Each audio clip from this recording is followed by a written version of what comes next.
Hello and welcome back to Read the Book First, the book club where first we read the book and then we watch the movie. This week my younger brother Beau is here to help me dive into the world of Eragon by Christopher Poalini. Unfortunately, when we were recording this, there was an internet issue which caused the first about 16 chapters of discussion to just be erased and never to be seen again. So the first part of this episode, my brother and I got back on Zoom and re-recorded, kind of summarizing the conversations that we had had previously, but then about chapter 16-ish, we switched into the original recording and original discussion about the book, just making this little note for y'all to have some clarity about why the two parts of this episode kind of sound weird, or not weird, but different from each other. Thank you guys for being patient with this technical issue. It's been a mess to sort out. Next week we will be discussing the movie adaptation of Eragon, so look forward to that one. Thank you guys again for listening, and I hope you enjoy the podcast. Eragon by Christopher Poalini. What a book. Beau and I read this. Well, we listened to it in the audiobook with our dad in the car. The first time we recorded this part, we called my dad. And we asked him why we read this. And there's some friends of ours in the swim team at the same time, and they were reading these books. And so we were inspired by that, for better and for worse. You two listened to the first two books. I remember like mentally checking out halfway through the second book, being like, this is not for me. At age 10, I was like, this is not my thing. Which is so sad because arguably the second book's the best book. I mean, I did like the parts. Okay, I remember in my remembrance, I remember liking parts of it, but then I just remember getting bored with it. And also the like Saphira sounding like Cookie Monster throughout the whole thing really messed with me. Yeah. She definitely sounds like a chain smoker. It's like a chain smoking Cookie Monster Yoda. Yeah, because her like she spoke in barbaric like caveman English. Mm-hmm. Like 2 legs. Yeah. Eat that was really stupid. That was pretty good, honestly. I've been hanging out with a lot of smokers. I am in the army. I remember reading this. I was like, parts of this I did like, and like the part of the episode that was saved, we do talk about that, but like so much of this is just hero's journey for better and for worse.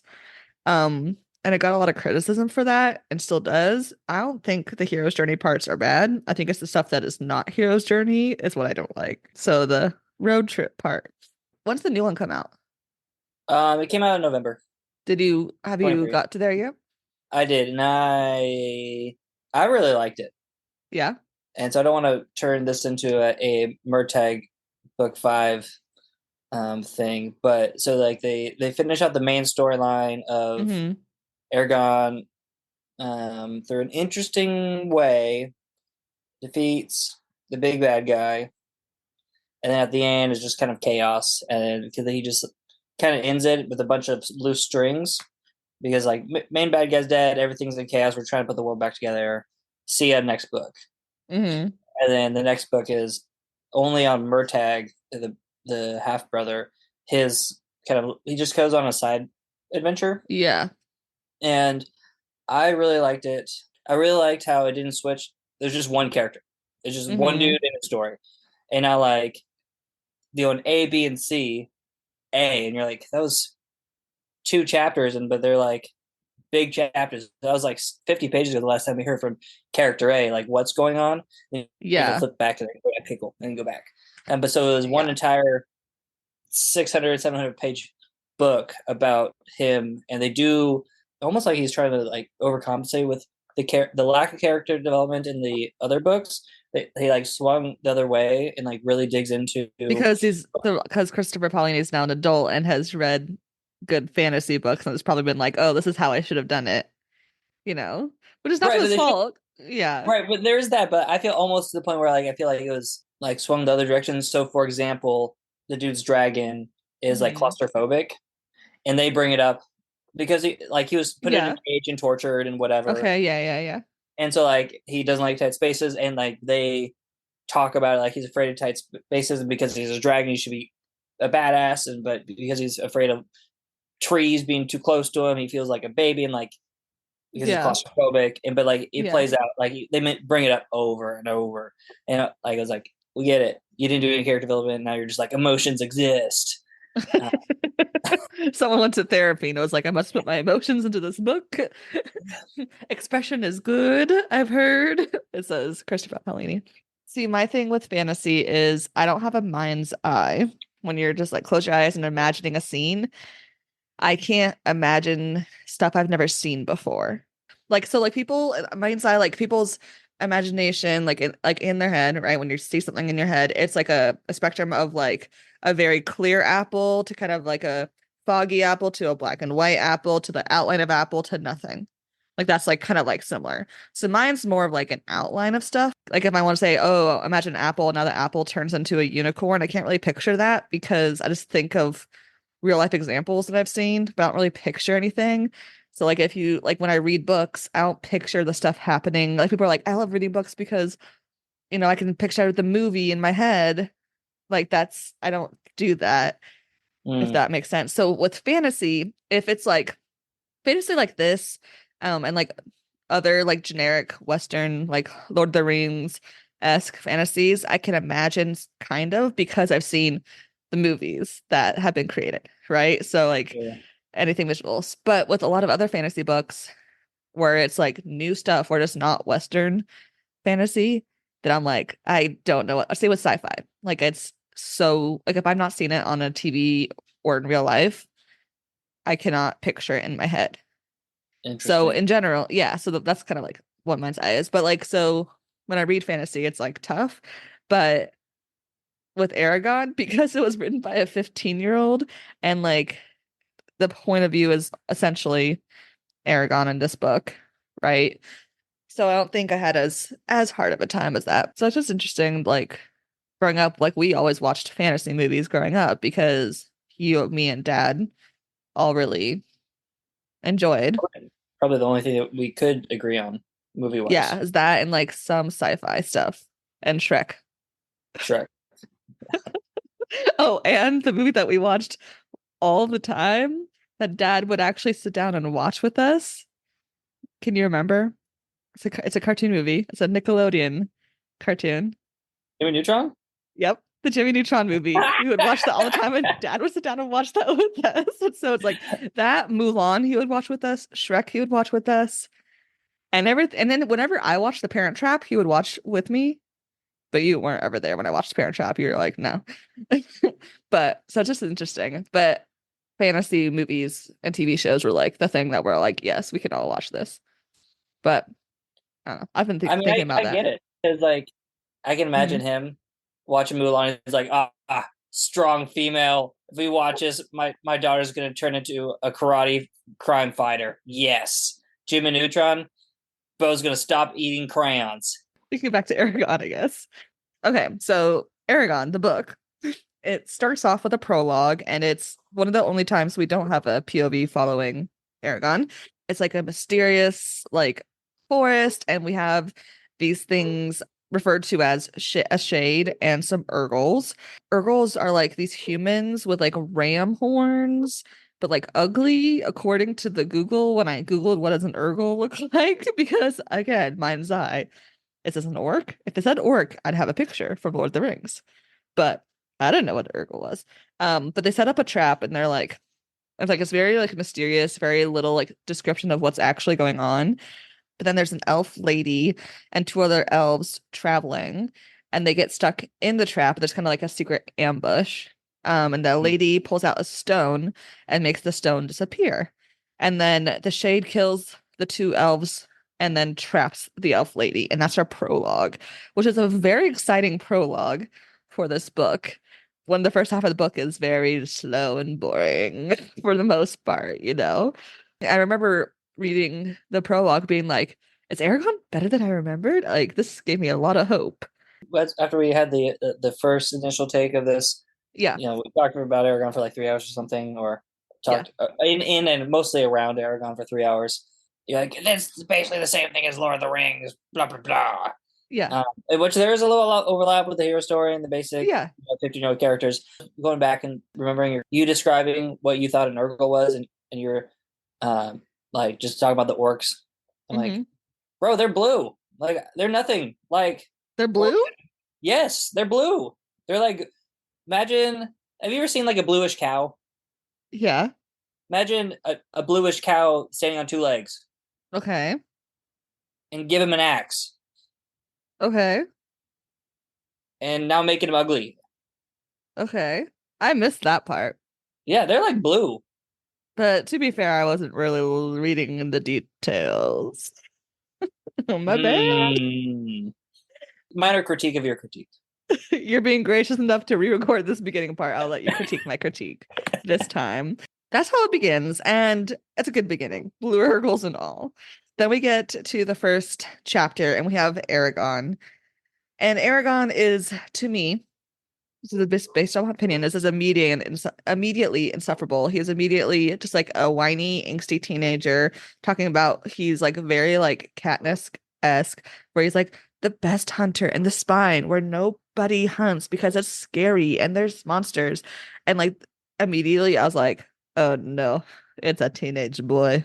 I don't want to be around this. I quit teaching for a reason. Not that teenage boys were the full reason, but they were a factor. But Aragon's in the spine, super dangerous, but he can handle it. And then suddenly, boom, there's this huge explosion, and a stone appears. And Aragon wonders if he can sell it. That's chapter one. Aragon's 15 in this book, right? At the beginning. Yeah, he's around that Yeah. age. Yeah. And yeah, because Christopher Poalini was like 16th 15 when they birthday. published it. Yeah. He was 15 when he published this. So like it makes sense that the main character is going to be the same age as him. Like it's a very like self-inserty, like I don't fault Christopher Poalini at all as a teenager writing a character similar to himself, right? That's like of all the critique people give this book, I think people overlook the fact that he was so young when he wrote this, and that is very impressive, no matter how much or how little you like it, right? Yes, I agree. Before I deleted my Facebook, ever so often you get like a Facebook memory, Yeah. and I was like, "What?" I'm like, that makes sense of why, especially my mom pushed back on me having a Facebook. I'm like, because she read that and be like, "What are you saying?" I don't even know what I was saying. So, Yeah, yeah, this is what happens when you don't have a developed prefrontal cortex, you know? Chapter two, Aragon goes to his town, Carvajal, and he goes to the butcher and he's like, hey, I'm hungry. Me and my uncle and cousin are kind of poor, I guess, in this situation. Can I buy meat with this stone? And the butcher is a dick and is like, no, you're the worst. I'm gonna call the sheriff or whatever on you. And he's like, no. He's like, yeah, you suck. Sloane's just the worst. Aragon gets kicked out, but he bumps into Horst, who's a blacksmith, who we don't really see often. We see them like two or three times in the beginning, but Horst is a good dude. He's like, hey, I'll buy you meat. Like, you're a good dude, Eragon. Like, so shout out to Horst for not being a dick and helping this child. He goes home to his Uncle Garrow and talks about his crappy day. And that's about the end of chapter two, right? So, like, yes. it's from that exciting prologue, it's like a slowish start. Like, yes, we have this really cool rock stone. I wonder what it could be. There is a dragon on the cover of this book. What is round like a stone, you know? But at the same time, it's like, okay, we get it. The whole time I was reading this, I was like, we get it. Get to the part where the stone does things, you know? Chapter three, there's some traders coming from the south to the town, and Aragon goes to try to sell the stone. He takes it to Murloc, the jeweler, who says it's the hardest rock he has ever seen, but it's hollow. Weird. This stone is hollow, but super strong. There's news that there have been attacks from the Varden, who are like a rebel group that are kind of mysterious to Aragon at the point this moment at least. That and there's also Urgles on the move, and a shade's been seen nearby. And Aragon goes to the pub and listens to Brom, the storyteller, kind of talk to the people there about dinner, and he tells about the Dragon Riders. The Dragon Riders were mortal warriors. It was back when humans, elves, and dwarves were all friends during the Age of Peace. And during this time, there was a young rider named Galbatorix who came to power, and he was super reckless with his dragon, and his dragon ended up dying in battle. Galbatorix then essentially went bonkers with grief. And he was denied another dragon because he wasn't like mentally in the state to have another dragon, or at least that's a theory. He killed the elder dragon rider, and then he got this other rider named Morzan to join him, and then they started a war on the riders, and 12 riders joined Galbatorix. Oh yeah, this part I forgot. Do you remember this? What happens next? How he killed the Varden leader? Kicked him in the balls. Yep. On page 34, Galbatorix kicked Varel, the leader, in the fork of his legs. How cliche of a 14-year-old, 15-year-old, whatever, writing about something they get kicked in the nuts. Like, can you think about like someone being there, like, what is the worst way this guy could have died? What's the worst thing that's happened to me at school? Oh, that one time I got kicked in the nuts. That's how he's gonna die. You know? So far, the most entertaining part about being on your podcast is listening to you pretend to be a 15-year-old boy and like the thought pattern of a 15-year-old boy. For someone who doesn't have a mind's eye, very fun, interesting to listen to you mentally create a 15-year-old boy in your head. I mean, I did teach middle school for 5 years. Am I far off though in my thought process? No, I didn't say you were. I think that's so funny. Like if someone was like, "Hey, Janessa, what is Eragon about?" I'm gonna tell them about that part. Like as a side, like here's the main plot, it's a classic hero's journey for better and for worse, but there's dragons and that's pretty cool. And they talk, which is pretty cool. But also like the evil guy got his power from kicking the leader in his nuts, and that's how he killed him. Well, that's not exactly what he's saying. No, but it's very Mortal Kombat, right? Well, like they're like the whole thing is about like the wizard's duel. Everyone's like mentally like trying to do jujitsu with like, am I going to throw air at you or am I going to this that? And so there's like everyone's kind of scared to do anything, and so in that like mental chess game, he kicked in the nuts, and then obviously when you get kicked in your nuts, your brain kind of turns off, and then he's just like magic ball, basically. So he didn't just like walk up and kick the dude in the nuts. They were doing like magical wizard stuff. I guess it was a distraction tactic, you're saying. Yes, it's like throwing when you're in a sword fight, you throw dirt at somebody's face. Like when someone's shooting He's a fighting basketball, dirty, you say like right? your mom's a whore. Like it's mind games. Oh, the three classic distraction tactics: dirt and face, kicking in nets, calling your opponent's mom a whore. Aragon's just listening to the story and it's like, this is odd that he's telling this dragon story. It's kind of like a taboo to talk about the dragon riders and Galbatorix being evil, because Galbatorix is like the king. Yeah. Mm. Is that the emperor king? Yeah. Okay. Of the land slash country, I guess, whatever you want to call it, the group of people that they're in. And Aragon's like reaction to this is like, oh, this is really cool, the dragon riders, but also so random, dude, and then goes back home. Like that's his whole like reaction to it. Just like, nice. Anyways, back to life. I need, go back home to Garrow. It's like just no thoughts. Eragon is like, okay, at least at this point. In chapter 4, the stone, dun dun dun dun dun, is an egg and it hatches. And I loved the description of baby dragon. It's so cute. Yeah, baby dragon was good. Baby dragon's so cute. Saphira in general, spoiler alert, the dragon in general, the dragon in this book is like every part of the dragon's in it. I'm like, I'm interested. This book does not have enough dragons, which is like part of the conflict I get of this world currently. There's that there's not enough dragons, but I think this book needs more dragons. It's like I would be way more invested if it had less Eragon, more dragons. Yeah, the only issue is the whole crux of the like The whole conflict. Yeah. is like there's none. Yeah, no. Which is I totally understand. But as far as my like attention and entertainment levels, need more dragons. It's a little bit longer than Eragon's forearm at the beginning. Eragon touches the dragon and feels pain, and an oval is burnt into his palm. And then suddenly he's like sharing consciousness with the dragon. And he builds a little shelter out in the outside their farm and shows the dragon where to hunt. And the dragon like begins to double in size as it's growing. And as the dragon's growing, they're like so their consciousness, the shared consciousness conversation grows as the dragon develops. And I think this is the mad like the dragon and rider connection is so cool, but so weird to me at the same time. Right? We talked about this last time, especially since this dragon is a girl dragon. Eventually, Yeah. Eragon gets, and the way the girl dragon is treated later on gets weird to me. And and especially the more we learn about the dragons, but also this idea.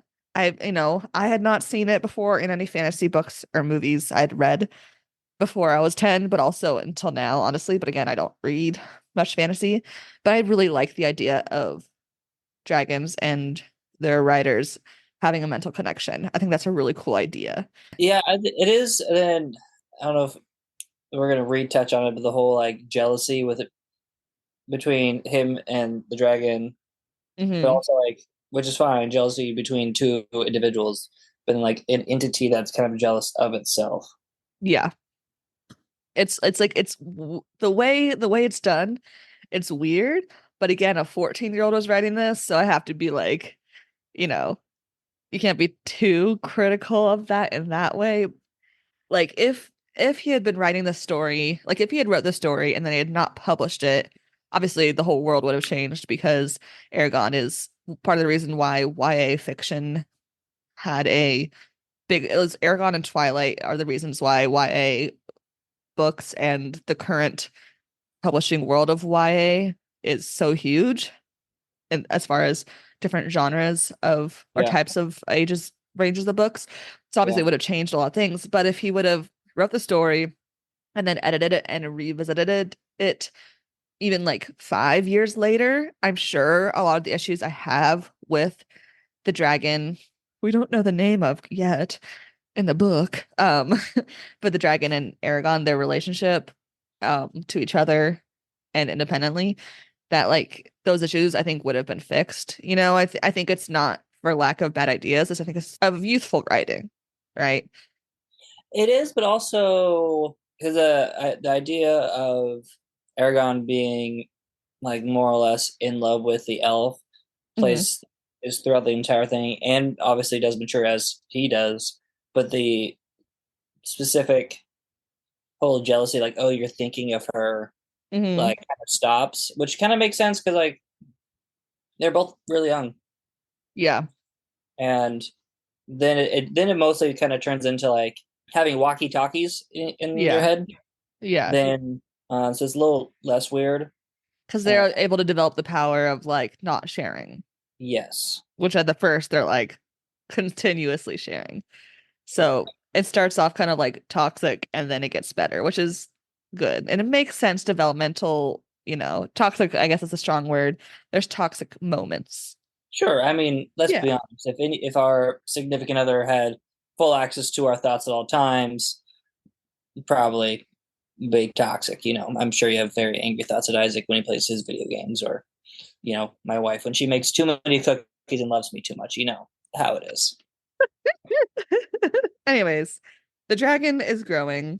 During this time, Aragon goes to Brahm and is like, "Hey, you told that story the other night about dragons. What else do you know about dragons? Just so random. No reason why." And we find out that the elves originally, when they came to this land, the dragons are like native to this land. Elves fought with the dragons until OG Aragon found eggs and created the dragon riders.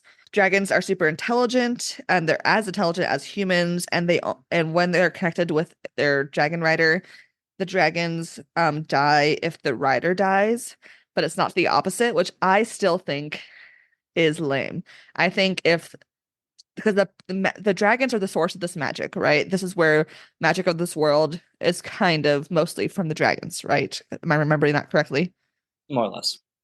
So if they have this deep connection with the dragon rider and the dragon, and if the rider dies, the dragon dies, I understand that's because of their connection, right? then if the dragon dies, so should the rider. Yeah, it's not a like a instantaneous like I chop off the dude's head and the dragon's just like going for a walk and just like right. Hmm. It's more so like generally speaking, they go crazy. I remember you telling me this last time. Yes, it's not just like I just imagine like a dragon skipping through a forest and like chasing deer, and then like all of a sudden he's just like, eck. Um, Yeah. That again, I totally forgot that we had this conversation last time we talked about this part, but like I totally in my head was like, this is lame. And power to the dragons. And it's really like you're like, no dummy. They just go bonkers because of their emotions and their whole world. I'm like, oh, that makes sense. yeah, which is why part of the reason why the Galbatorix, Galbatorix right? has gone got so whack, like, but then and also why Brahm is kind of so awesome is he more or less was able to um hold his brains together. Yeah. Anyways, back to where we were at. Um, Eragon also asks Braum, like, what were some other names the dragons had? Like you mentioned Eragon. That's my name. Wild. And then he like lists off a bunch of names, and then of those names, Eragon chooses the name Saphira to name his dragon. So we now have Saphira, who sounds like a cookie monster who smokes on the audiobook, which is like very jarring at first, and then you kind of get used to it. But I remember once I had not listened to the audiobook for a few, like a week or so, and then I went back to it and I was like, ugh, I had to get reused to the her voice in the audiobook. Yeah, Yeah. It's just, I mean, I'm glad it sounded different because it's a dragon, but like a little bit too different, you know? So like a few days pass, Saphira is growing and hunting. Aragon goes to town, and Horse tells Aragon that two guys were walking around town asking about a blue stone, and he found out that Sloane, the butcher who's a dick, snitches on him. And the two dudes that were asking about it see Aragon, but Brom saves Aragon. How does Brom save Aragon away from those two guys that are in town looking for him? Aaron's like running away, and then I think Brahm just kind of pops out of nowhere with a staff and just goes, "Come back, come back, come back!" Okay, yeah. Because he knew who the two people were, and Hmm. he's like no bueno, and then so he was just kind of like creeping on him, and then he saw Aragon running around like a hooligan, Yeah. and then he goes karate. Um, yeah, and then Aragon rushes home, and Aragon tells Saphira, and she like totally freaks out. And he jumps on her. This is the first time he's ever like been on the back of her, and she flies until it's dark, and Aragon is like in extreme pain because of the skin of her scales have like chafed and like he's got sores and he's bleeding. Um, Mhm. and after they like rest for a little bit, they decide to go back to his uncle's farm and they see it that it's in flames. Aragon is able to find his uncle Garrow and takes him back to the town. Which is Yeah. part of the thing is he was put him on like planks of wood and what is just kind of dragging him, Yeah. and then I don't know if he faints or not, but I remember like he called the dragon to help out and like Hmm. had the dragon carry him, and then later when he's like, "How do you know?" When Aragon's like, "Bro, how do you know I was dragging you?" And he's Oh like, yeah. "Yeah, there was tracks of you dragging it, and then all of a sudden the dragging stopped for 4 miles and then re-picked up." Like, guy. You're not sneaky, 15-year-old child. Yeah. Yeah. But when he's recovering from his injuries, he dreams of two people and two dragons. And then he wakes up, and Garrow's very hurt. And he talks to Saphira about his emotions, and he's so sad. And then Garrow ends up dying, and Aragon is rightfully devastated because like this is like kind of his fault in the way that the guys, to Aragon's knowledge, the guys were looking for the stone that ended up becoming Saphira. Garrow did not know of the stone. And there's like, so like, he's obviously feeling guilt, which is like very appropriate. you know. Eragon decides to sneak out of the house that they're staying in, and he steals some leather. And as he's like trying to make a makeshift saddle, Brom kind of pops up and finds him. And this is when we have the whole part where you just, described, where he's like, "How did you know I had a dragon?" He's like, "I saw dragon marks. Also, you asked me about dragon. I know about dragon." But Brom joins them in the woods to prepare for the journey, and he gives Eragon Zarok, which is the sword that belonged to a writer. It belonged to Morzan, right? Yes. Yeah, I don't know if we find that out here, but Um, probably not. no, probably on the journey. Yeah, on the journey, the road trip, the last forever. But he has this cool sword, and Brom offers to teach Eragon all he knows. And so sh- Brom shows Eragon how to make a saddle, and they make a plan to chase after the Razak, who are those two people looking for Eragon and the stone, to try and get revenge for his uncle and his uncle's farm. Anyways, what I was saying is that from chapter 16 to chapter 48, this book gets super boring to me.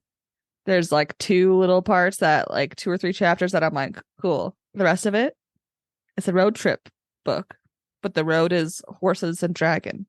Yeah.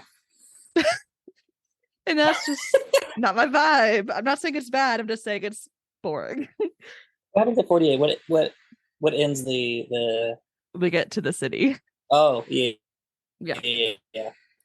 Anyways, so Aragon's like, Brom, we need to chase down these fuckers who just killed my uncle. And Brom's like, bet, I'll help Yeah, you. they are. You're right. Mm-hmm. They get going.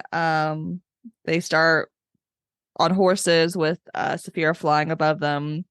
And they like go for a while, and then they camp. And one night, Eragon hears Brom say Brissinger, and then a fire starts, and he's like, "That's weird. This boy is not good at observation." He would find Seinfeld hilarious because Seinfeld would make all the observations for him. I get it. I like people laying it out for me. They keep going. They get to a town at one point that has been completely killed by Urgles. Eragon pukes because of the horror of it all. There's a Urgle ambush. Eragon yells Brissinger with an arrow and makes the arrow explode towards the Urgles. And guess what? At the end of the chapter, He passes out. he passes out. Number 2, he passes out. Take a shot every time Eragon passes out. The next, he like wakes up, Brom's injured and mad at him because it's like, I had to clean up your mess. You don't use things that you don't know. But Eragon has discovered he did magic. Brom tells him that he has to be trained in magic, and in this world it literally says words are literally magic, which I also think is cool. I like magic that is not just like you have to be born into magic. Like, other people can learn magic. If you are like a dragon rider, you have a stronger connection to the magic in the world. But like, whoever you want to be, you can learn how to use it, and the more words you know this language, the better at magic you are, which I think is cool. Yeah, there's not the classist muggles, wizards. Yep. Also, in magic language, you can't lie, and you must protect your quote real name. You can't raise the dead. And then Mr. Brom, aka our Obi-Wan in the story, makes Eragon practice his magic by moving pebbles, very similarly to what Luke Skywalker has to do in the Millennium Falcon to practice his force. It's moving little objects up and down and around. It's almost like this 15-year-old really likes Star Wars, which I'm literally wearing a Star Wars shirt because it's May the 4th today. But also, no hate, but also, this kid really likes Star Wars. I never put that together. Yeah. Mm, mm. Mm. I mean, I am a bigger nerd in this realm than you are. Yeah, but also like how many if you were to take the Star Wars like connection where well, like how else would you like learn to do things? Because No, like I'm not. I mean, do you want to? We want to have this conversation now or at the end? we can never know. Okay. So this book is a hero's journey. You know the hero's journey they taught you in it in high Yeah. school. Yeah. So hero's journey also includes Star Wars, which got inspired by Dune, which is also a hero's journey. This book is heavily inspired by Lord of the Rings, which he has said so. Christopher Poalini has said so many times in interviews. I am so pro people being inspired by stories and writing stories because that is how the world works. That is how everything works. Like original ideas are hard. That's the end of the sentence. Original ideas are hard, right? So Oh, I'm like, and also as a teenager who did write stories inspired by these bigger, older fantasy and sci-fi things, like that is awesome. My issue is how close at times it gets to a hero's journey scene, like in Star Wars and in like Lord of the Rings. And I'll point out other things later about this, but that is like, so it's not plagiarism, and people have like, said he plagiarizes, which is really hard to say in fantasy and sci-fi because so much of everything is built off other things, yeah. right? I just sometimes Eragon, especially with this section where it's just Eragon and Brahm and they're like mini episodic adventures. It's just straight out of different stories I've read before. With, you know what I mean? It just gets too close all of a sudden for a section and then back to like the cool stuff. You know what I mean? And I think that's why this section is boring to me because they're just going from town to town doing little things that I've seen on Star Wars movies or in Lord of the Rings or like just generic. It's very generic plot point stuff, which is fine. This book was written by a 15-year-old. I couldn't do this probably now, but as a reader, I get tired of it. Interesting. Yeah. So, and that is, we'll talk about probably a little bit more. I'll talk about it again, but like this is the biggest issue that people have with this book series is that it's not different enough from other heroes' journeys that they've read.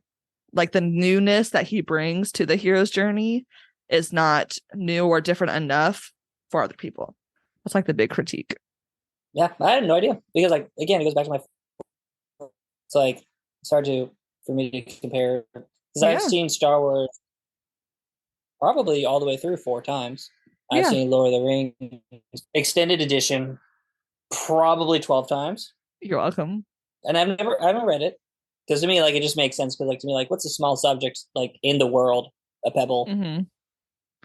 No, like, Gotta yeah, I start mean, there. it does make sense. It's just there's that direct scene with Luke Skywalker doing it. That's the only, like, it's directly like these two characters who are the same archetypes of the chosen one and the old man who trains him everything are doing the same thing.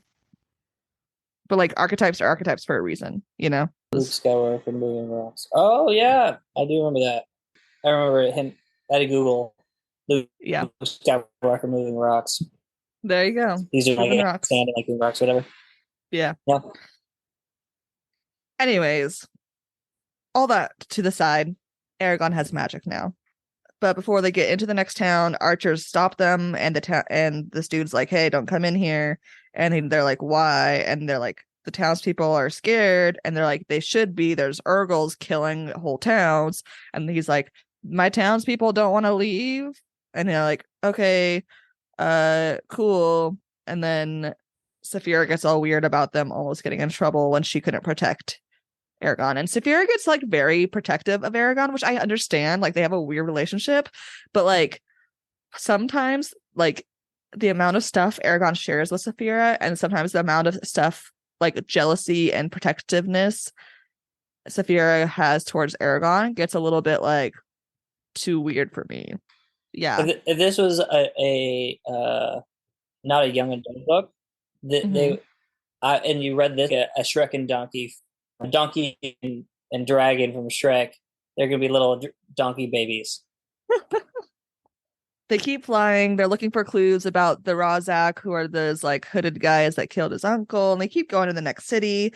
They eventually get to a port city because for to chasing after a clue, because Brahm's friend Jode uh lives there, and Brahm's like, we can get information. And so they get to the city, they meet Jode. Brahm and Jode were like kind of like secret agents back in the day, is like what the gist of like what Eragon knows at this point is. Like they did cool missions and then they got separated, and then Brahm moved to Eragon's small town. Like that's kind of the information he gets. But they're researching these clues to get more information. Eragon gets to explore the city. This little farm boy is off in the big city, and he meets a herbalist named Angela. But then he goes to the Jode's office and eavesdrops on Jode and Brahm, where they discuss that Brahm needs to take Eragon somewhere for training, and Eragon has not heard this yet because he's obviously eavesdropping, and he's like, "Take me where? Where are you, like, what do you mean take me to training?" And he just knows that Brahm has way more hidden than he knows. Aragon's walking around the city, and then he randomly is like, "Oh, I want to practice my telepathy," because he can also read thoughts of other people. It's just that people, like, there's this whole like decorum of where like people have like literal mental walls up, so you can't read their minds. But also, like, if you want to battle with telepathy magic, you have to like agree to it. It's like a weird like dual British type thing. It is a little bit like a weird like kind of like the takes 6 paces and draw Exactly, but with type, telepathy magic. sort of. And like in the whole premise of the gentleman's agreement of you're both guaranteed to die, because if I just both of us are going to die, and so you have to like, the idea is if you do the mental kung fu, then only the loser dies. Yeah. It's Yeah. such a terrible. I always imagine like wizards like being like more Lord of the Rings. That's one thing of the whole series that I do wish was a little more, was like the wizardry fighting. More so like when Gandalf and Saruman like do the weird wizard battle on the top. Yes. That's more versus of like in this fourth book, there's this like scene where like two like kind of like no name wizards are like fighting, and they just like stand, like there's like 2 bodies like of hundreds of just normal peeps waiting for the 2 wizards that they both have to like figure out if they even have to fight, but they end up killing each other because they just like stand there. Then one guy just gets his all the water sucked out of him, and so he just like mummifies right there, and the other guy just explodes. And then they're like, everyone was kind of sad. They're like, "Oh, we have to fight now." And so that's one thing I do with the series was a little more like lightning, fireball type. Yeah. Like, yeah, exactly. Less of the telepathy wizardry and more of like manipulating physical things. Yeah. Yeah, I agree. Eragon leaves to like explore the city, and he sees a cat, and he's like, Brahm had once told him, "Hey, try getting in the mind of a cat to start with." And he tries that, and the cat's like, "Hello." And he's like, "What?" He goes, "My name is Solumbum." He's like, "What?" And then he goes to Angela, the herbalist, and Solumbum comes to him as well. And she's like, "Oh, Solumbum's a werecat," which is like cool. So like Solumbum can turn into like a boy, which I thought was fun. But then Angela's like, "Hey, because the Solumbum talked to you, I'll give you a free thank you, fortune telling." While offering this, she's like, "I've only ever done only a few people fortunes. One of them was this girl, Selena, and she left and was upset and cried." And Eragon goes, "My mom's name was Selena." Huh.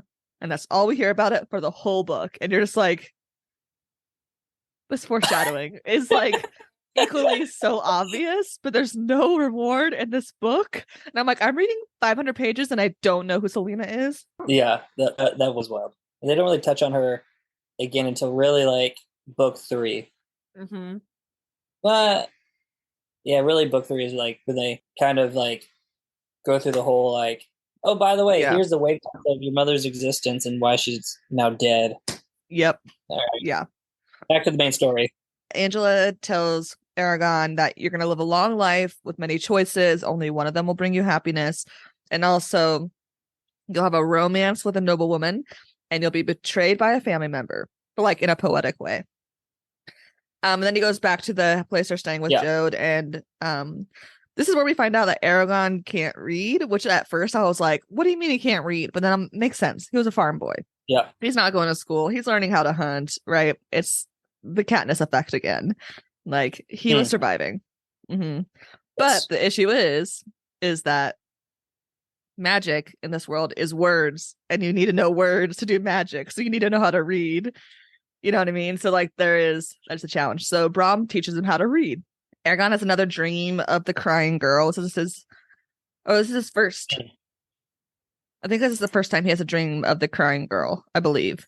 Yes, because earlier it was the 2 dudes and 2 dragons dream. Yes. Brahm and Eragon go and get some of the clue info from the office of Jode through magic, or they sneak in with magic.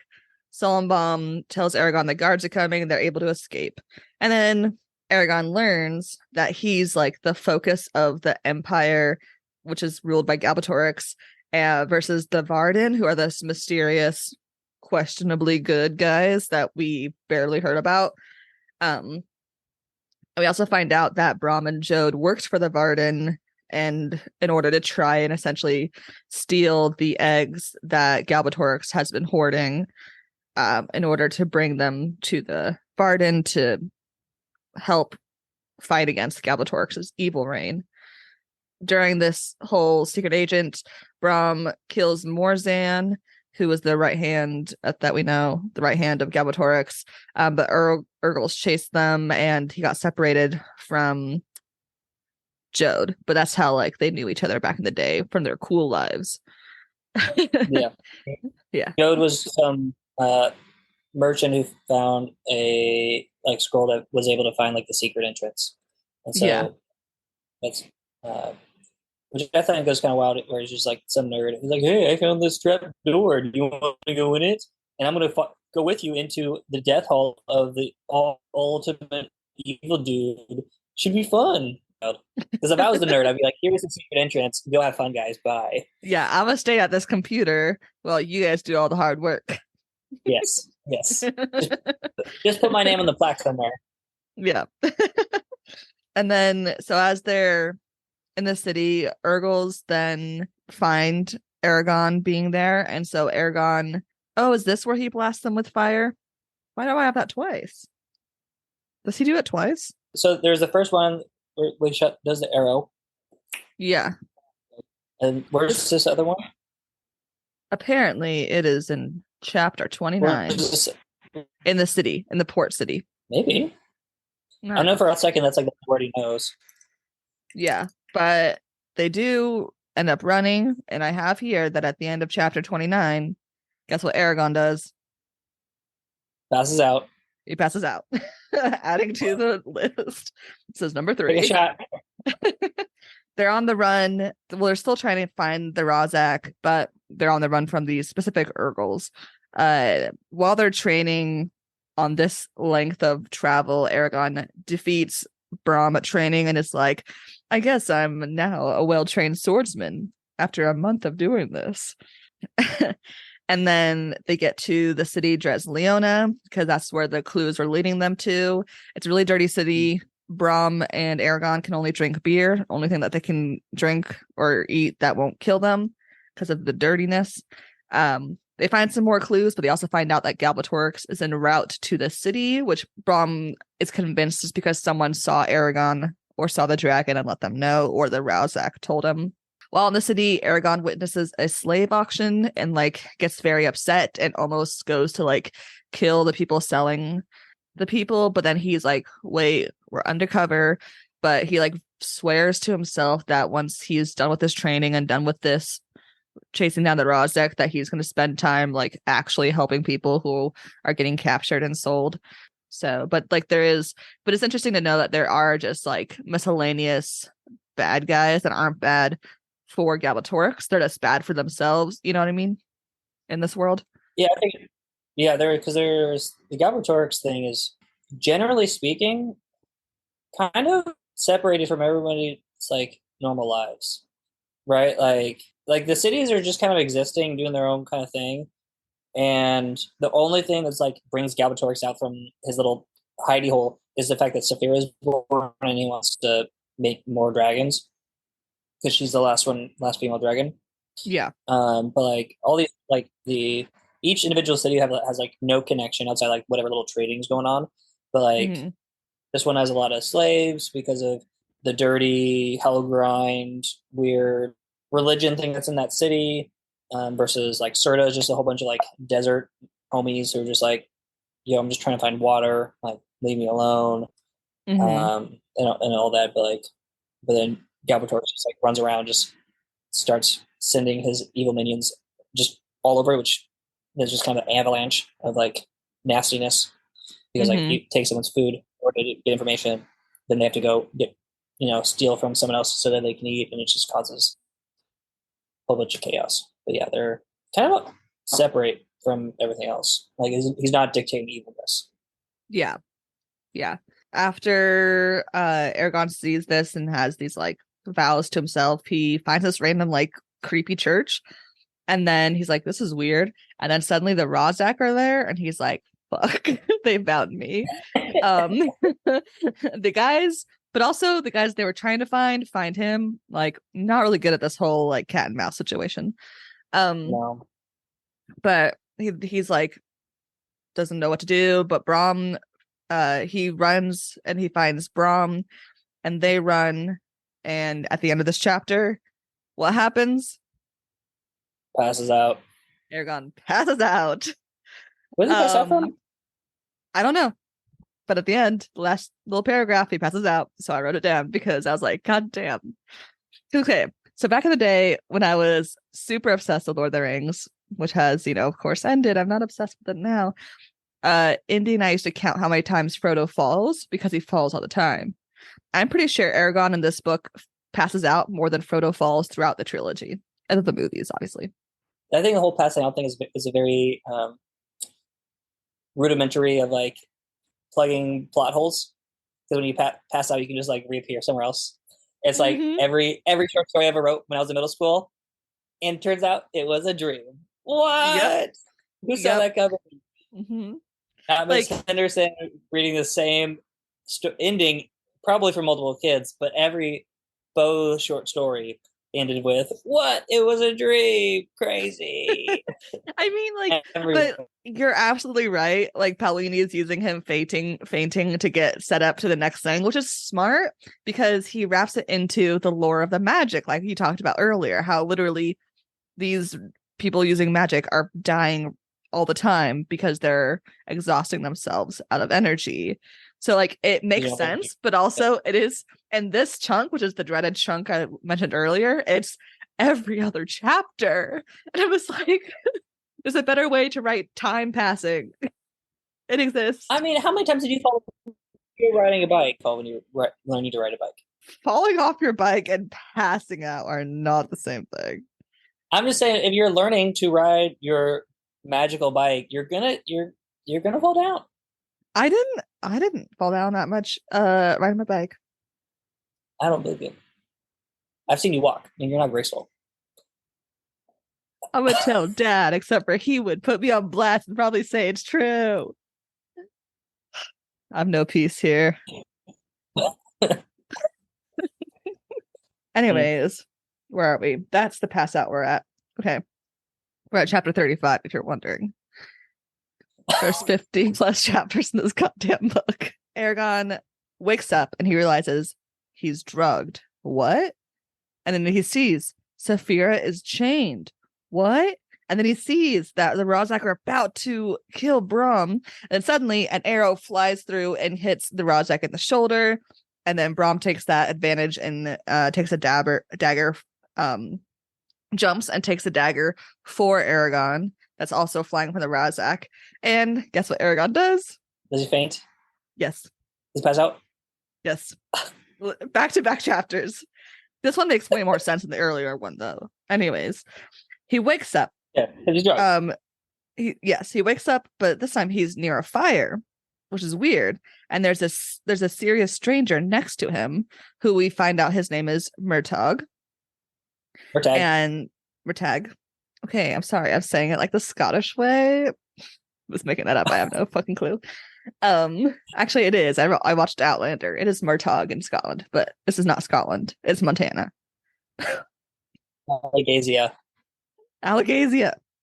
But Eragon wakes up. There's a stranger who we find out is Murtagh. Eragon heals the skin of Brom's wound, but like obviously not all of it because he doesn't have the power. And then they're like trying to deal with Brom, and Brom was like refusing to drink water. Brom is dying slowly. He reveals to Eragon that guess what? How does Brom know about dragons? He was a rider. Dun, dun, dun. He was a Jedi all along. And Brom's dragon was killed when it was young, and its name was guess what? Saphira.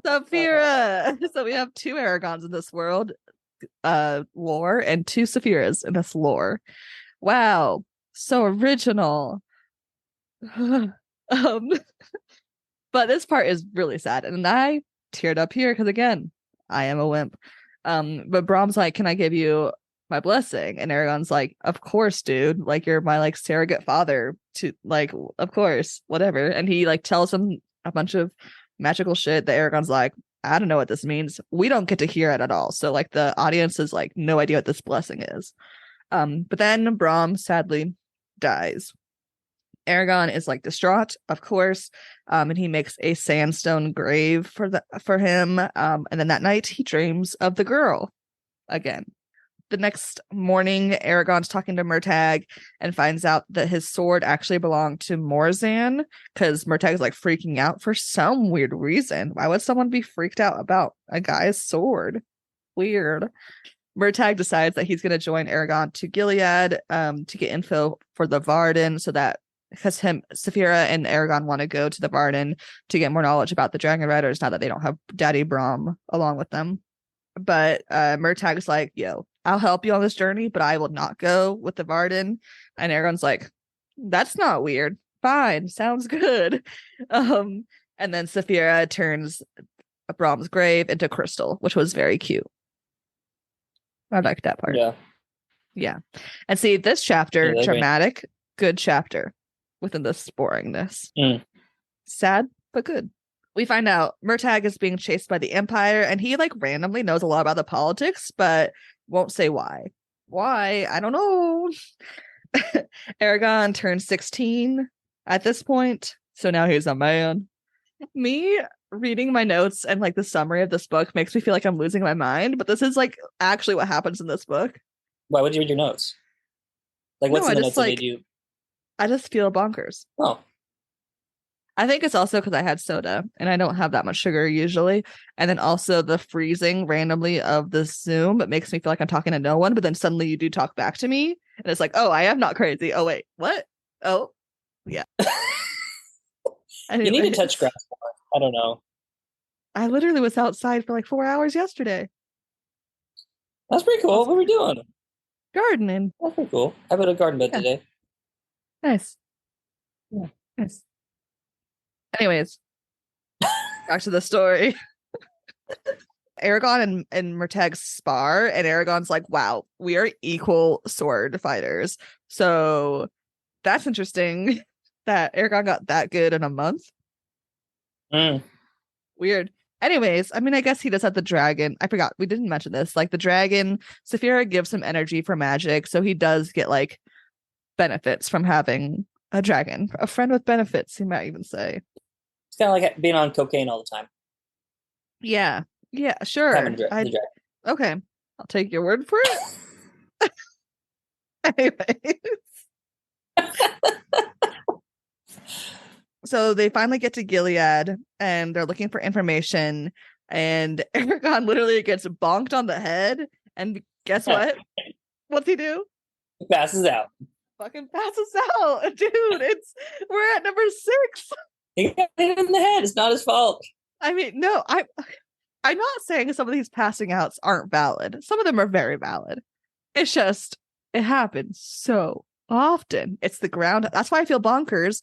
It's the Groundhog's Day of the story. Yeah, he's just like he asks a very straightforward question, like, why is the sky blue? He passes out. He passes out. Why do you drink water? Passes out. Passes out. He wakes up in his cell this time, and he's like, what's going on? He looks out of his cell, and he sees the guard dragging a lady. He looks at this lady. It's the dream girl. And guess what? She is an elf. Scandalous. She got them pointy ears. Yeah. Girl, ears are pointy. Mm-hmm. Also behind the guards walks a shade who has red hair, and I told Isaac that he must be a shade because he's a ginger. So Isaac's a shade. I just thought it was funny that they described this dude's hair. That's all we know really about him, is that he is a ginger. There's that, and I always wondered like how, like, from up in a cell, and I think Eragon was drugged also this here. So he's just like, from 200 feet away, I see this person with red hair. He must be a mystical bad guy. No soul? Bad guy. Is this a ginger joke? Is the shades of being red hair a ginger joke? It was written in 2001. It fits the time period of that joke. Yeah, well, I mean, A, the joke's not over. B,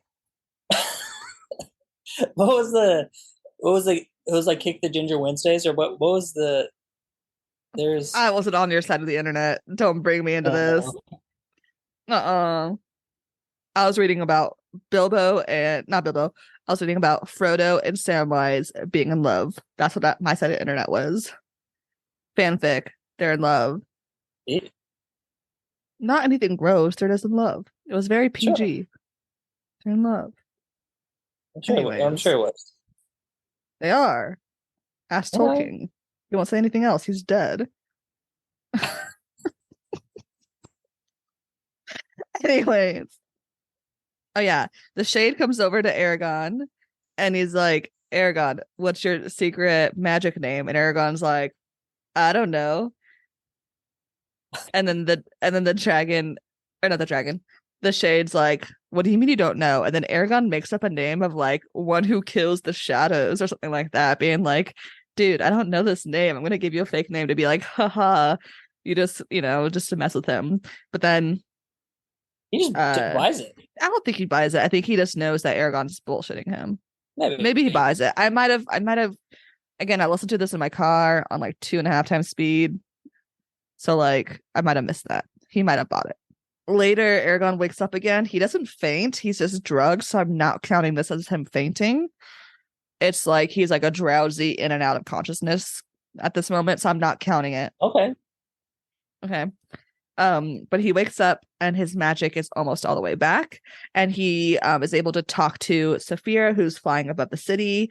And Saphira is like, yo, Murtag's coming to get you. Like, get ready. And so Eragon gets out of the cell, and Murtagh gets there right as he gets out of the cell and helps Eragon kill the guards. They find the elf lady, and they hide in the banquet hall, waiting for Saphira to come get them. But then the shade comes up, and Eragon starts to fight the shade. While the ceiling begins to mysteriously like rumble, Saphira like comes into the ceiling. I believe they do they stab the shade in the head at this point, I think, like to make him like kind of disappear. Yeah, so they think they've killed the shade. Yeah. He's not dead. Yeah, he's not dead yet. Spoiler. I'm not quite dead yet. 'Tis a flesh. It's only a flesh wound. And then so Saphira saves the two boys and the elf lady and flies out. Again, back on the road. on the road again. They've escaped. Eragon's trying to heal the elf lady, but she's still unconscious. But he like sees a tattoo on her back and like very scandalous. Why are you looking at this like unconscious lady's back? Red flag, Eragon. But he's like, oh, that's the same design as Brahm's ring. Weird. And this elf lady who's been in his dreams is literally unconscious and is like okay, like stable right now. But Eragon's like, I'm promise I'm gonna avenge you. And I'm like, boy, you don't even know her name. Like, we're assuming she's good because she's an elf. We don't know that. He's just trying to do good. I know. He's like a little golden retriever, but This is to be good. They're like, okay, we need to get like as far away from this place as we can. I believe it's Murtaugh's like, let's go over this desert. And Eragon's like, but how do we survive? And Eragon's like, what if I magic water up from the ground? And he figures out how to do that. So they start to go through the desert, and they're going through the desert for a couple chapters. And then suddenly at the edge of this desert, they describe these huge ass mountains coming out of nowhere. And this is the part where like the Montana scenic stuff, like what I imagine Montana in here, because knowing Poalini's from Montana, I'm like, oh, this is that part of Montana where it's a high desert, so it's flat and dry. And then suddenly you get to the cool part of Montana, Western Montana, where like Missoula and Helena and all that is. And they have this huge mountains, like, you know, the mountains by grandma's, where it's like flat cowland, and then suddenly there's this huge mountain and you can't see the sky all the way. Yeah. I liked the description of that part because I was like, shout out. I drove my motorcycle over that once, and it was a terrible idea. Yeah, I wouldn't do that. Yeah, it turned. I saw there was a road that cut across the pass. And I was like, oh, that seems like cool. Turns out it was all gravel. That was terrible. And there was like, it's like a 2-lane, like a 1-lane road, and like RVs are coming up it. And no like, speed lanes. No, I mean, it's just straight up logging road. So yeah, if you listen to this, go around the mountains. As they're traveling through the desert, Eragon telepathically reaches out to the elf, and like she has a big like fight against the telepathic thing, but he's able to get through it after being like, I'm a friend, I saved you, who are you? We find out her name is Arya, and that she's like been poisoned and she needs an antidote. But guess who has the antidote? The Varden. Wow, how convenient. And so they're like, okay, we need to go to the Varden to save Arya. Murtaugh's like, I don't want to go, dude. I told you. Literally, Eragon and Murtaugh start wrestling, and Saphira has to stop them because they are teenagers. While this is happening, suddenly hundreds of Urgals approach them in the middle of the desert. Just randomly, like, you're in a desert, you should be able to see these Urgals, this army. But they start running again. While they're running, like now they're running into the mountains, they encounter some humans, and they're like, oh, maybe they know where the Varden is. But these humans end up being slavers, and Eragon and Murtagh kill all of them but the leader. Eragon wants to let the leader go, but Murtagh kills him, and Eragon gets mad at the senseless violence, even though he just killed minutes earlier. But he's like, don't kill this guy. And I'm like, he's a slaver. Like, he just wants to do good. He wants to do good. Because he was disarmed. He was disarmed. Yeah. You know, doesn't mean that he hasn't been responsible for hundreds of people being enslaved. So they're running, and they see these Urgals again, and Murtagh identifies them as the Kull, Kull, which is essentially like super Urgals, or like Lord of the Rings, it's the Uruk-hai, right? Yes. So they're special, but they're chasing them. Murtagh reveals that he's the son of Morzan. Obviously, he's the son of someone important. If he knows the politics, if he was scared of your sword, which was his daddy's. It was his daddy's sword. And the drunken Morzan gave him that big ass scar on his back. Oh yes. And then a little bit, he's drunk and pissed off, and just like throws his sword at his son. And gives him a big old nasty scar. They get to the lake, and they're like, this is where the Varden's supposed to be. Eragon says the magic word. Nothing happens. The super Urgals are chasing them. They're like, wait. And Saphira's like, you idiot. We have to be on the other waterfall on the other side of the lake. And so they rush the other side of the lake. Eragon almost drowns. A dwarf, randomly, who has not been seen before, saves him. and they're brought into the mountain, and they have been saved from the Urgles. But now they're getting interrogated by a creepy bald dude who's like, Ew. you have to pass a test. So they're like, yo, you have to let us read your mind so we know that you don't work for the bad guys. And Eragon's like, cool, can do. And he does that with the ability of protecting what he wants to protect still. Murtag's like, no one's reading my mind, bitch. I don't even want to be here. And there's a big hullabaloo. But then this dwarf, who we find out whose name is Ulrich, is like, guys, they're tired. They're not going to run anywhere. We're going to know where they are. Let's bring them inside so they can at least recover. They have a dragon. That's cool. Let's bring in the dragon. Like, this is good. Good news. And so they're brought in to the city, and they're brought to the leader, who is Ajahad, Ajihad. And the city is described so cool. The city is one of my favorite parts of this book, and it takes the last less than 10 chapters is about the city. And I like the city. They don't spend enough time on the dwarven culture in like little cities, and they ride on like goats, I think, which I just think are cool. Retweet. Yes, it's so cool. And like Eragon at one point when they're going through the city, he's like, but if there's an emergency down low, like lower in the city, what do you do? And the Ulrich is like, you see that slide? It's made for dwarves only. Don't go on it, but you can slide down. They have slides in their city. I think this is what we need to be talking about in America. It's not about trains. It's not about buses. We need more slides. And think about it. It's a slide for miles. Yeah. And apparently go real fast. Like, yeah, imagine a 10, probably like 8 mile long slide. I just want slides. We need more slides in the world. You have plenty of slides. You don't use the slides you have. You gotta use the slides you have before the world's gonna give you bigger slides.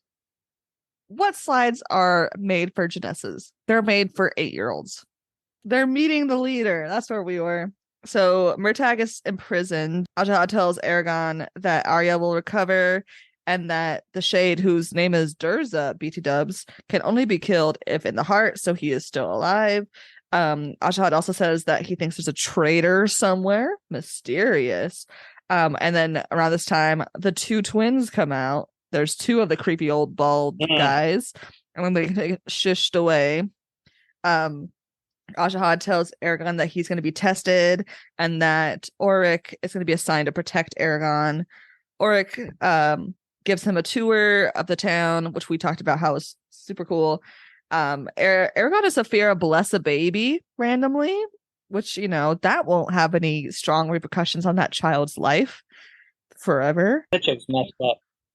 Yeah. But, I mean, it was an orphan baby, so like had a sad lot in life already, but then like now is like a symbol of hope and like center of attention, and it's a baby. Like, poor baby didn't choose that life. It's worse than you remember. The impact. It gets worse in the book or the later books. Yeah, it gets worse for the baby. That's not good. Eragon eventually meets the dwarf king Hrothgar. H and R together is so painful for me to pronounce. Hrothgar. It's like almost Klingon sounding. I don't know much about that world, but maybe. I don't know. Anyways, later on, the magic twins like try to like apologize really shittily, and they're like, hey, you want to come into our like secret magic club? And Eragon's like, no, y'all are creepy. And then they get mad and they leave.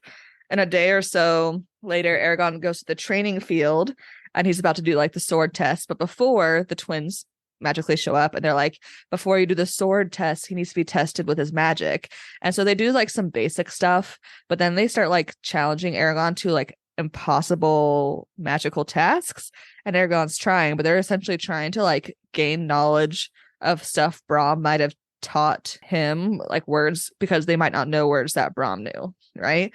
But Arya comes in and saves the day and is like, fuck off, you creepy old twins. I'm gonna test him, actually. Arya and Eragon have a sword fight. Arya wins, but says that Eragon passes the test. And then Eragon admits to Saphira that he thinks that Arya's hot. And then Saphira, in return, a dragon, gets jealous.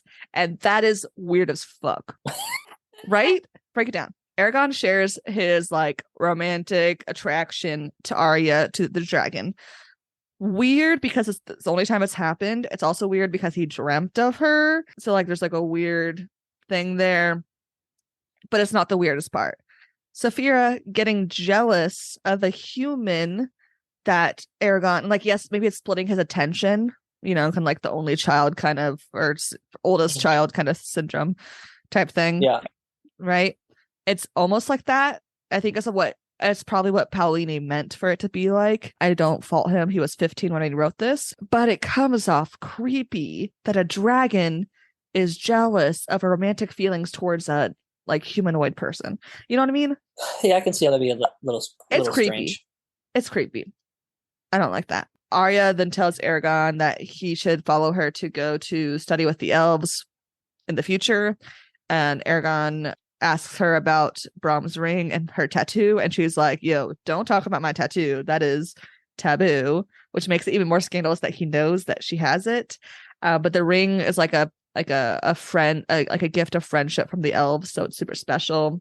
Eragon goes visits Murtagh in jail. It is actually like fancy jail, so like he's like Murtagh is like loving it. He's like, I don't have to answer to the Varden or the Empire, and I'm comfortable. This is great. I can read, I can study. And I'm like, nice job. Like he had a really crappy life, and now he's kind of at peace. I hope it lasts a long time. He just wants to sit in a room and read. Don't we all? Sure. Then later that day, maybe the next day, we find out that the army of Urgals is one day away from this supposedly secret city, and they're in the tunnels under the city.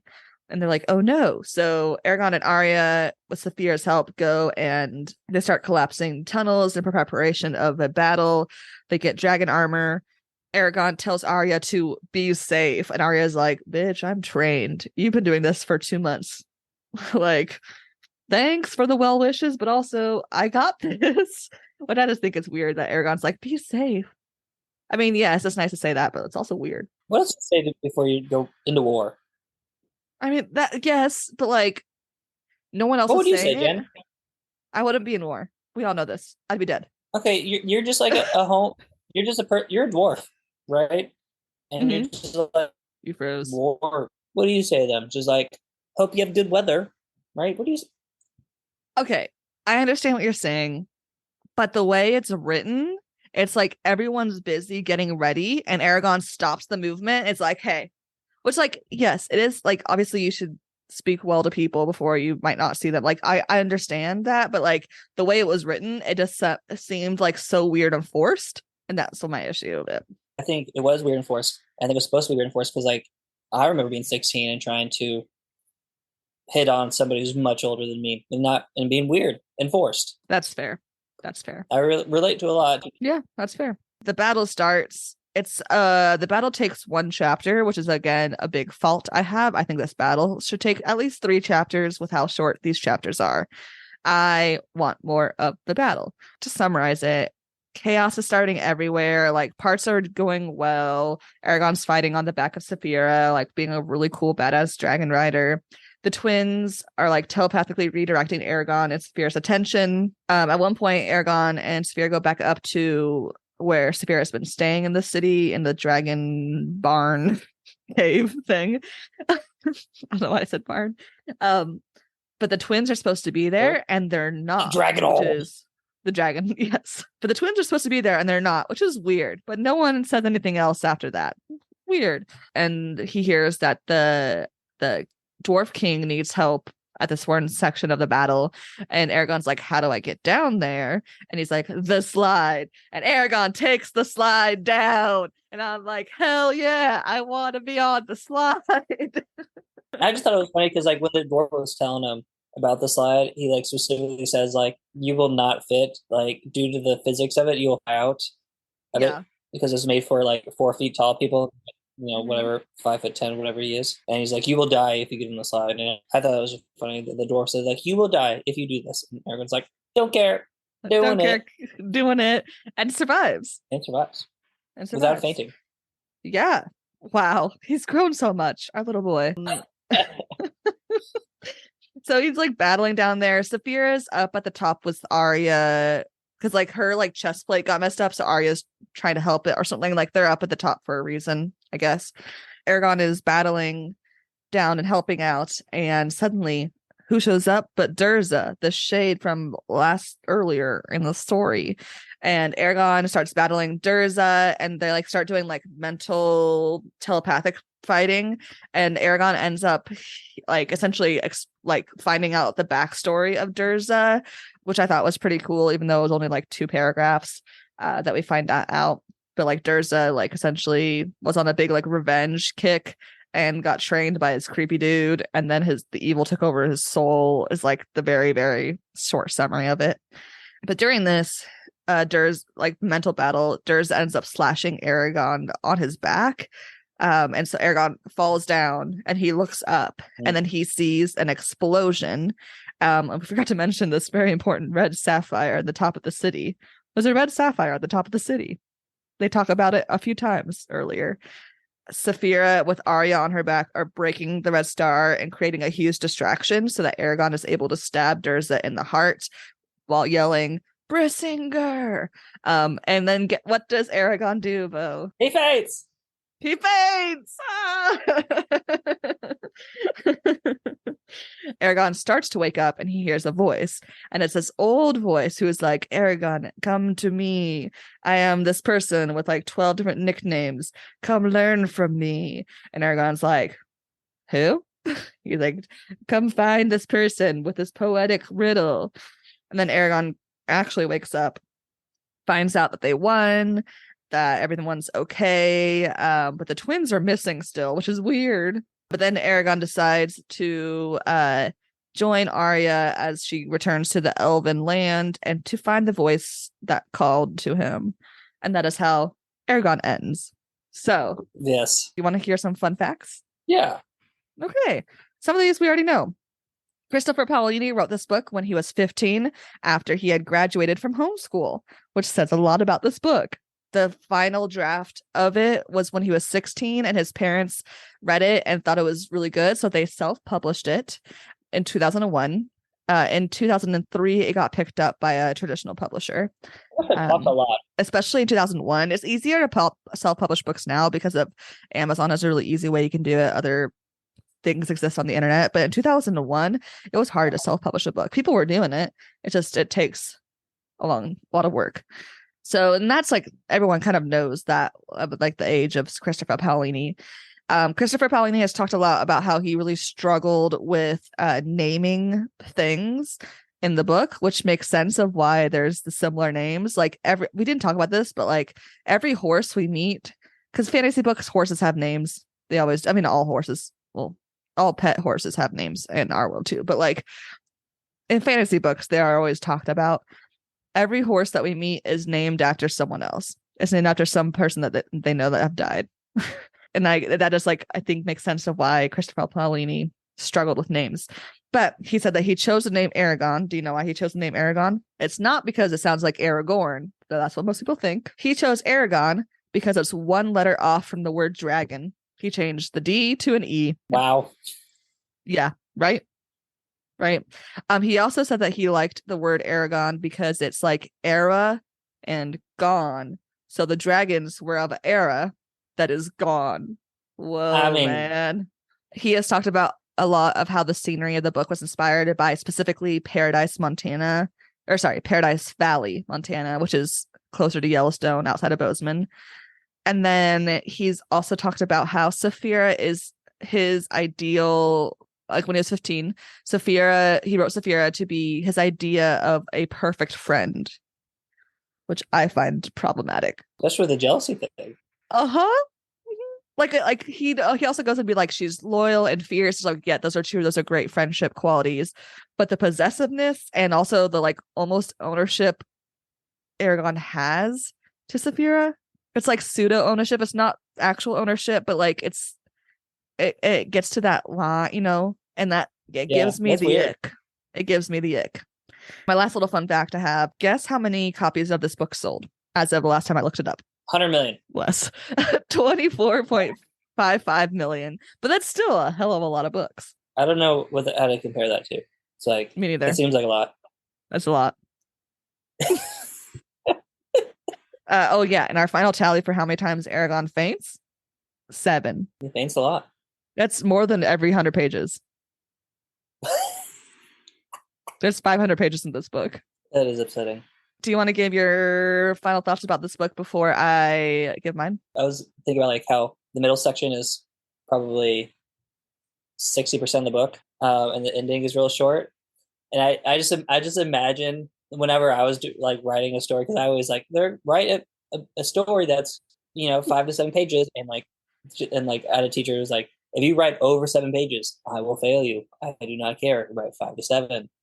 And I remember just like writing a story and like really being proud of that like first third or whatever, and then like just know I'm going to run out of space and just like I don't care. I'm not erasing it. And I'll just wrap it up. I just don't care. I want to be done. And I feel like that's what happened because like Yeah. this book is what 500, almost 600, Yeah. and I think to even give that end justice, you would need another 100 pages, and that is that would be a beefy book. That's almost a 700 page book, which I think is what the book should have been. Mm-hmm. I agree with what you said. I think this book needed 3 more edits. I think it's almost a great book. I think for being written by a 15-year-old in 2001, I think it's good for that. Like within that context, it's good, it's appropriate. I think the beginning, like up until they leave his hometown, fine. Not my like it could be a little bit better, but fine. And I think the battle chapter is great.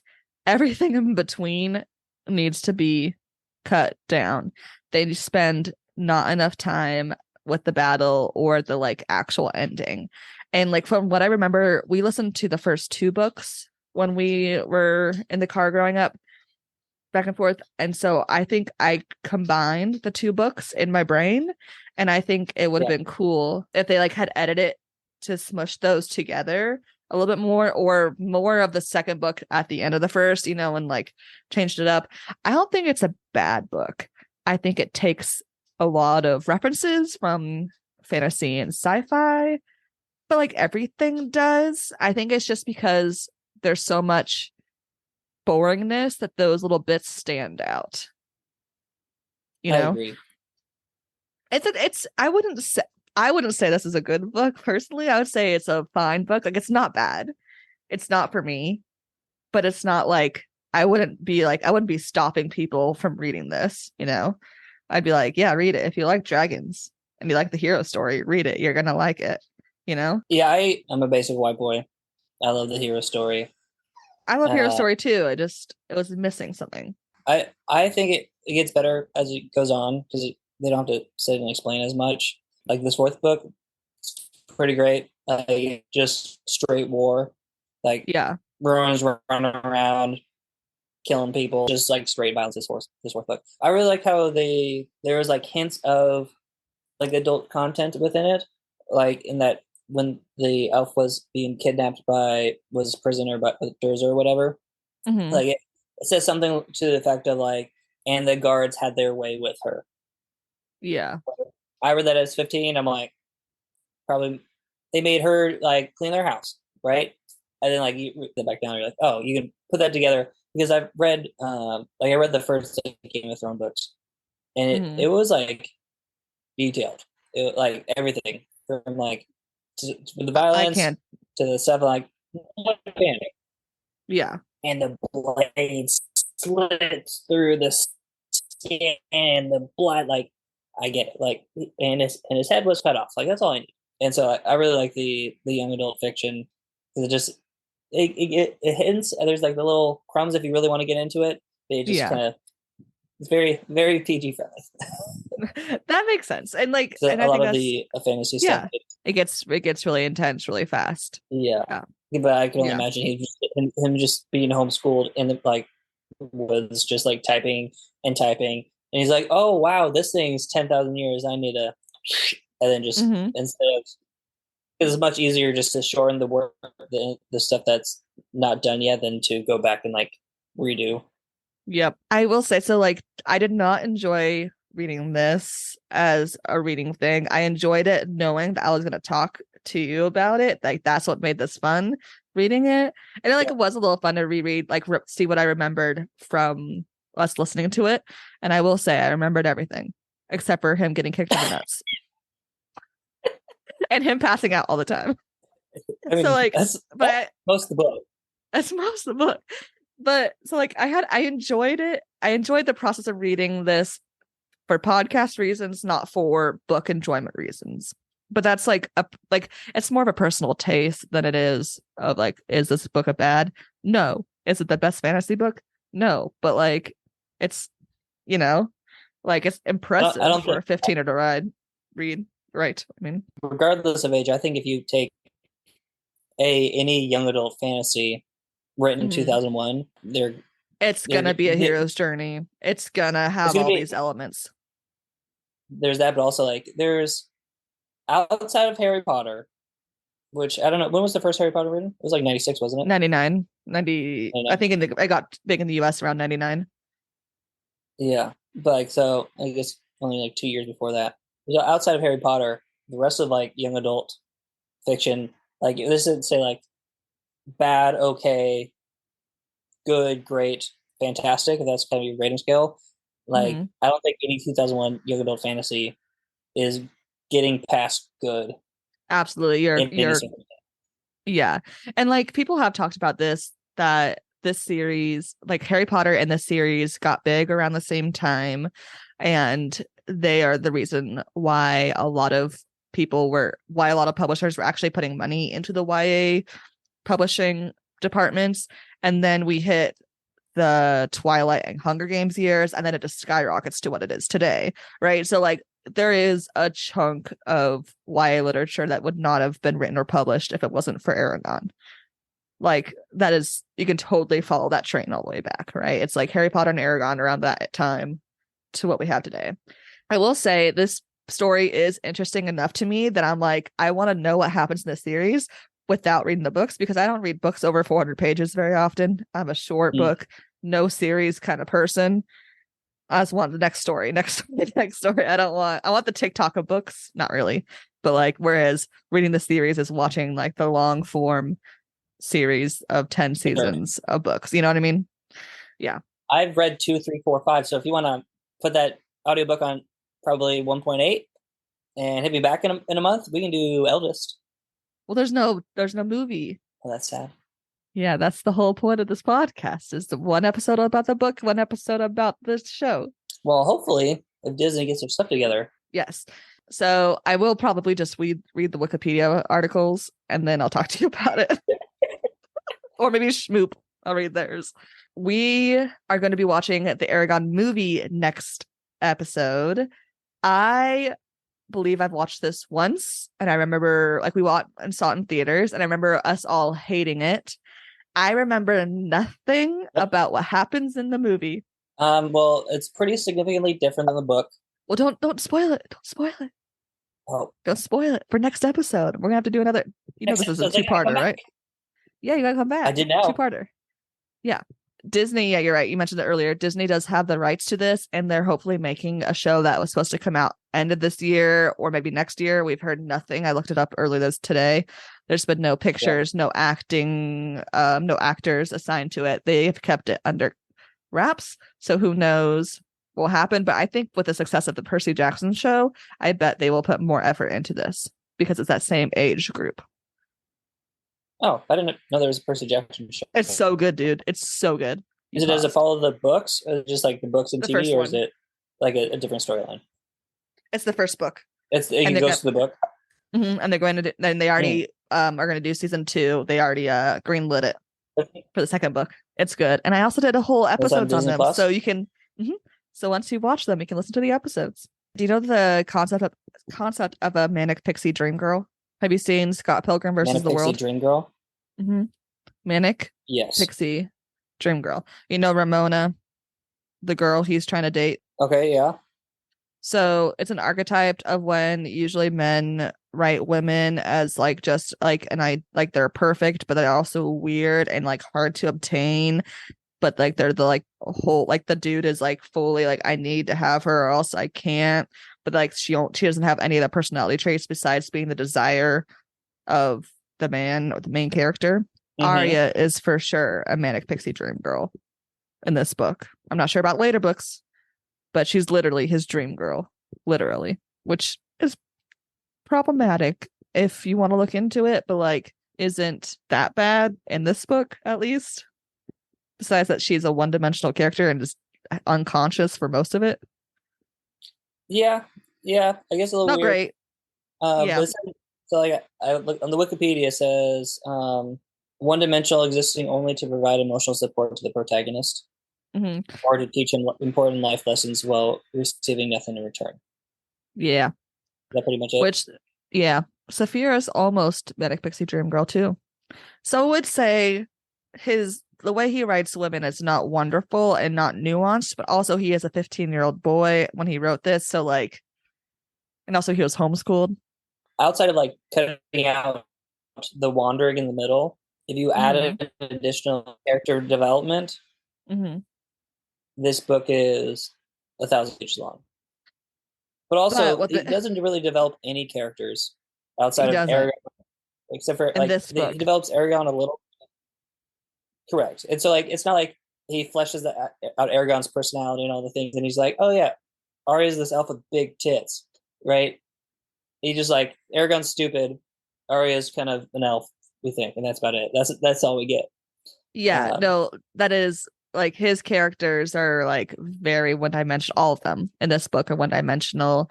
And like I know in later books it gets better because his writing develops as he becomes an adult. But I will say what he could have done is Arya could have been been woken up by his magic or something while they're on the run. They could have had like it like they could have like not gotten along, or she could have taught him something, and then they had to get to the Varden for like dragon rider reasons, not antidote reasons. And then there could be a little bit of development there, you know, like that. But that again could have happened if he had an editor that wasn't his parents. You know what I mean? Yeah. So like I just like I didn't know I didn't know his parents were the editors. Well, when they self-published. Oh, and then there was no editing beyond that. There might have been, but like from if there was, and this is what happened. You know? Yeah. It could have been better. It's not like it's bad. Like I'm not saying like he's like a sexist or anything like that. Like I'm not saying that. I'm just saying it could have been try better. To cancel my. I would never, without knowing any information. Anyways, I'm glad you enjoyed this book. And I enjoyed reading it for this podcast. That makes me happy. I'm glad. I liked reading it for our book club. It's the only book I recommend to people. People are like, there's a lot of people normally like, I should get into reading. I'm like, I got this great book. I love that. It's the only book I've ever read. And they're like, oh, sick, bro. With their big dip in. I want to read. I'm like, perfect. It was written for 15-year-olds. We fit in right in with the 15-year-old crowd, but hey, there's got to be an audience for everyone, right? I guess so. Yeah.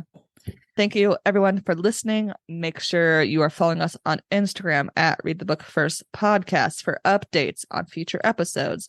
Make sure you rate us 5 stars and leave us reviews. If you don't want to rate us 5 stars, don't worry about it. Just the 5 stars, please, and thank you.